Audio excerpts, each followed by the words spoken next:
نحمده ونصلي على رسوله الكريم أما بعد فأعوذ بالله من الشيطان الرجيم بسم الله الرحمن الرحيم ذلك الكتاب لا ريب فيه هدى للمتقين وقال النبي صلى الله عليه وسلم خيركم من تعلم القرآن وعلمه الہی رونق اسلام کے سامان پیدا کر، الہی رونق اسلام کے سامان پیدا کر، دلوں میں مومنوں کے الفت قرآن پیدا کر۔ صدر محترم اسٹیج پر رونق افروز اور بزرگان دین اور حاضرین جلسہ، آج کے اس محفل میں اور آج کے اس مبارک اجلاس میں میرا موضوع سخن دنیا کے سب سے پاکیزہ اور مقدس کتاب قرآن پاک ہے۔ ہمیں چڑھتے سورج کی طرح یقین ہے کہ اس کے ایک ایک حرف سچا اور صادق ہے۔ وہ قرآن پاک جس کی زبان مقدس، بیان مقدس اور فصاحت و بلاغت کے ٹھاٹے مارتے سمندر ہے، جس کے متعلق ارشاد ربانی ہے، قرآن وہ کتاب ہے جس کے صادق اور برحق ہونے میں کوئی شک و شبہ نہیں، جس کے بارے میں محسن انسانیت حضور پاک صلی اللہ علیہ وسلم نے ارشاد فرمایا کہ تم میں سب سے بہتر شخص وہ ہے جو قرآن کو سیکھے اور سکھائے۔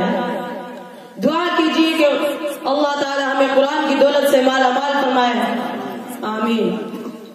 نوجوان دوستو، قرآن پاک رب ذوالجلال کی طرف سے عطا کر دیا ہوا ایک حسین تحفہ ہے جس نے 23 برس کی قلیل مدت میں پورے عالم میں انقلاب برپا کر دیا اور بڑے سے بڑے فصحا، بلغا اور ادبا اور شعراء حیران و شدہ رہ گئے، جس کی آیتوں کو سن کر بدتر دل موم ہو گئے۔ دوستو، یہی وہ قرآن ہے جو رہتی دنیا تک کے انسانوں کے لیے سراپا رحمت اور ہدایت ہے۔ یہی وہ قرآن ہے جس نے رسول کی رسالت کو اعجاز بخشا۔ یہی وہ قرآن ہے جس نے پس مردہ قلوب کو تازہ بخشی۔ ہاں، یہی وہ قرآن ہے جس کی برکت سے جنات اور شیاطین کا آسمان پر جانا بند ہوا۔ یہی وہ قرآن ہے جس سے محبوب حقیقی کو رضا نصیب ہوتی ہے۔ یہی وہ قرآن ہے جو سچائی اور امانت داری کا درس دیتا ہے۔ یہی وہ قرآن ہے جس کی نظیر پیش کرنے سے ساری دنیا عاجز و قاصر رہی۔ یہی وہ قرآن ہے جس کی مثل پیش کرنے سے عرب کے فصیح و بلیغ زبان داری کا دعویٰ کرنے والوں نے گھٹنے ٹیک دیے۔ محترم حضرات، آج کے اس نازک دور میں حفظ قرآن پاک کو فضول سمجھا جاتا ہے، اس کے الفاظ رٹنے کو حماقت بتلایا جاتا ہے اور کہا جاتا ہے کہ اس کا رٹنا اور بے سمجھے پڑھنا بے سود ہے۔ افسوس، صد افسوس، اس قرآن پاک کے بارے میں ہمارے یہ خیالات ہیں جس کے بارے میں شہنشاہ بطحہ جناب محمد رسول اللہ صلی اللہ علیہ وسلم نے ارشاد فرمایا کہ اقرأ وارتقِ ورتل كما كنت ترتل في الدنيا فإن منزلك عند آخر آية تقرأها، کہ قیامت کے دن حافظ قرآن سے کہا جائے گا کہ قرآن پاک پڑھتا جا اور جنت کے درجوں پر چڑھتا جا، بس تیرا مقام اور ٹھکانہ وہی ہوگا جہاں تو آخری آیت پر پہنچے۔ یہ قرآن کریم وہ عظیم و برکت و سعادت ہے جو روح خداوندی ہے، معدن حیات اور سرچشمہ زندگی ہے۔ وہ عرب قوم جو پشت آئے پشت سے مردہ چلی آ رہی تھی، دنیا جس کو عقیر و دلیل جانتی تھی، کوئی اس کو اونٹ کی مہندیوں میں کھیلنے والا سمجھتا تو کوئی اس کو جہلا عرب کا خطاب دیتا تو کوئی اس کو جاہلین مکہ کہتا، لیکن جب قرآن آیا تو جس کا نام جہلا عرب تھا صحابہ اکرام ہو گیا، جس کو نفرت سے یاد کیا جاتا تھا ان کو رضی اللہ عنہ و رضوا عنہ کا مزدہ ملا۔ جس زمانے کا نام جاہلیت تھا اس زمانے کا نام خیر القرون ہو گیا۔ وہ عرب قوم جو کروٹ نہیں لے سکتی تھی، طاقت و قوت سے ایسی لیس ہو گئی کہ جس نے کیسر و کسرا کا غرور خاک میں ملا دیا۔ بڑی بڑی بڑی سلطنت اور حکومتوں کا تختہ الٹ دیا۔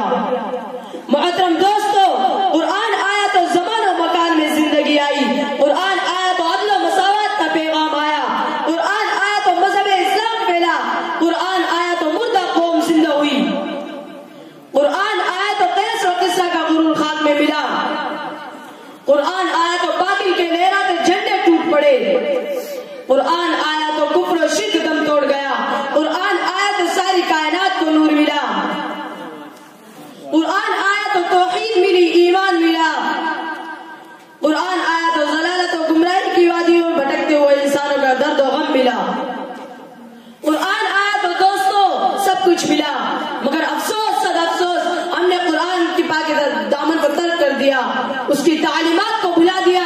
نتیجہ یہ ہوا کہ وہ مسلم قوم جس پر کبھی تاریخ نازا تھی آج ماتم کناں ہے، وہ قوم جس کی ایک آواز پر افریقہ کے جنگل میں رہنے والے خوخار درندوں نے میدان خالی کر دیا تھا، آج ایک چونٹی بھی اس کا اب ماننے کو تیار نہیں۔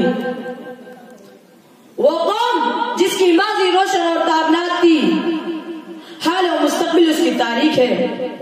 مسلمانوں سمجھو اور ہوشیار ہو جاؤ، غفلت کا پردہ چاک کرو، قرآن پاک سے وابستہ ہو جاؤ، ورنہ یاد رکھو تاریخ ہمیں کبھی معاف نہیں کرے گی۔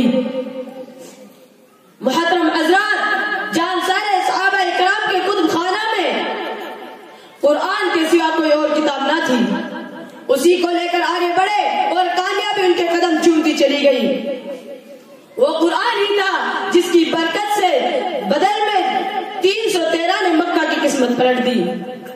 آج ہم ہیں کروڑوں میں، مگر دوسری قومیں ہم پر سوار ہے، جان ہماری محفوظ نہیں ہے، مال ہمارا محفوظ نہیں ہے، عزت و عبروز ہماری کھیلواڑ ہے، نہ ہمارے مدارس محفوظ ہے، نہ ہمارے مساجد محفوظ ہے، ظلم و ستم کی چکی ہمارے لیے گھوم رہی ہے۔ مسلمانوں، ایک وہ دور تھا کہ مسلمانوں کا مقابلہ ہارون بن ولید سے ہوتا ہے، اس دشمن خدا اور دشمن رسول کے پاس طاقت و قوت ہے، 60,000 فوج کا لشکر جرار ہے، مسلمانوں کے پاس 10,000 فوج ہے، اور مسلمانوں کا اس کا بھی علم نہیں کہ دشمن کے پاس کتنی فوج ہے۔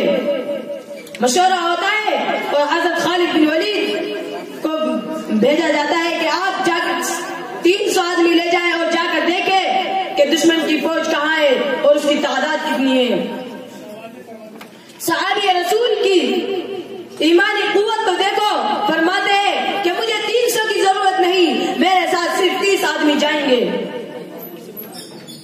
صحابہ اکرام نے عرض کیا کہ یہ دنیا دار الاسباب ہے، 30 آدمی کچھ نہیں ہوتے، کم از کم 60 لے جائے۔ چنانچہ 30 کا اور اضافہ کر دیا گیا، اور یہ مجاہد قوم کا مختصر سا قافلہ آگے بڑھا۔ چند میل کے فاصلے پر معلوم ہوتا ہے کہ دشمن کی فوج وہاں ہے، اس کی تعداد 60,000 ہے، اور اس کے پاس ساز و سامان ہے۔ ہارون بن ولید، حضرت خالد بن ولید کی ایمانی قوت جوش میں آئی اور فرمایا کہ ادھر منتظر صحابہ ہے، ان کو اطلاع کی ضرورت نہیں، ان سے لڑنے کے لیے تو ہم ہی کافی ہے۔ سب نے ایک زبان ہو کر کہا ہمیں شوق شہادت ہے، جب شہادت سامنے ہے تو دشمن کی تعداد سے پرواہ کیا ہے۔ اسلامی مجاہد سب بناتا ہے اور سامنے 60,000 کا لشکر ہے۔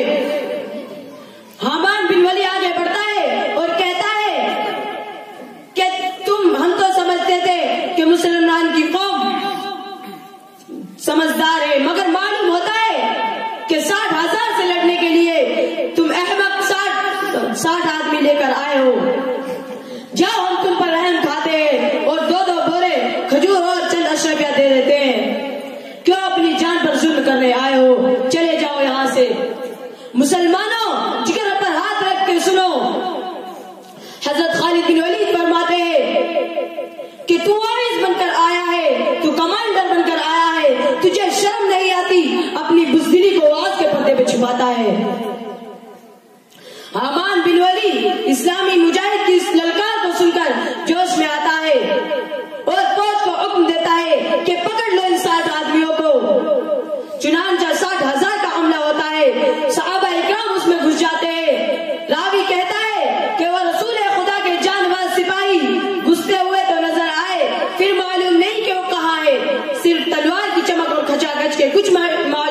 کرتا تھا، صرف 3 گھنٹے میں جنگ کا فیصلہ ہو جاتا ہے۔ تاریخ شاہد ہے، زمین و آسمان گواہ ہے، 60 نے 60,000 کا منہ پھیر دیا۔ حضرات، میں پوچھنا چاہتا ہوں کہ وہ کون سی چیز تھی جس نے صحابہ اکرام میں طاقت و قوت رکھی تھی؟ دوستو، وہ یہی قرآن تھا جس نے 1 کو 1000 پر بھاری کر دیا۔ کسی نے سچ کہا ہے کہ وعدہ غلبہ ہے مومن کے لیے قرآن میں، کہ وعدہ غلبہ ہے مومن کے لیے قرآن میں، پھر جو تو غالب نہیں تو کچھ کسر ہے ایمان میں۔ ان چند باتوں پر میں اپنی تقریر ختم کرتا ہوں۔ وآخر دعوانا الحمدللہ۔